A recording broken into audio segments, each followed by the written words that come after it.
Igirigit pa rin ang prosekusyon na dapat tumestigo ang mag-asawang Corona sa impeachment trial kahit binawi na ng depensa ang posibilidad na ito. Si dating Manila Mayor Lito Atienza naman itinanggi may anomalya sa pagbili ng lupa mula sa kumpanya ng angkan ni Mrs. Corona. Nakatutok si Jam Cesante. Mahigit isang dekada na mula nang bilhin ng lungsod ng Maynila ang lupa sa Sampaloc na pag-aari ng Basagidote Enterprises Incorporated, ang kumpanya ng pamilya ni Mrs. Cristina Corona. Kaya nagtataka raw si dating Manila Mayor Lito Atienza kung bakit ito kinekestyon ngayon ng COA.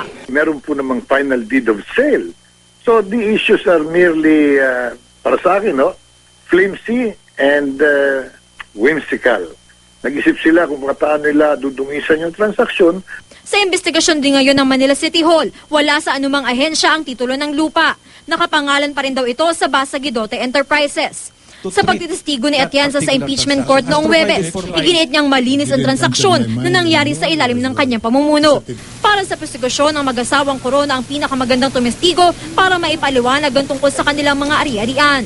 Kahit pa binawi na ng depensa ang nauna nitong sinabi na siguradong isasalang sa witness stand si Mrs. Corona. Sila yung nakakaalam sa lahat ng detalye ng mga transaksyon na pinag-usapan ng ilang mga testigo. On the basis of our evaluation of the evidence presented by the prosecution and based on the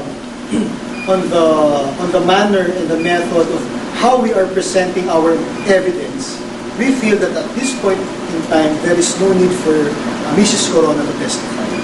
Sa Mayo pa uli ang trial pero ngayon pa lang may panibagong kontrobersiya na laban kay Corona. Sa blog ng mamamahayag na si Raisa Robles, may dalawang address daw sa Amerika na nauugnay sa isang Renato C. Corona na may mga kaanak na Cristina, Carla, Francis at Charina, pangalan ng asawa at mga anak ng punong maestrado.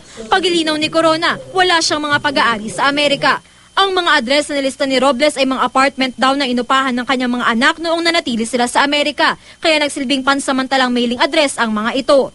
Ang bahay naman daw sa Florida na nalilink sa pangalan ni Corona ay bahay ng isang kaibigan kung saan namalagi sila, kaya nagsilbi rin itong mailing address. Jam Cesante, Nakatutok, 24 Oras.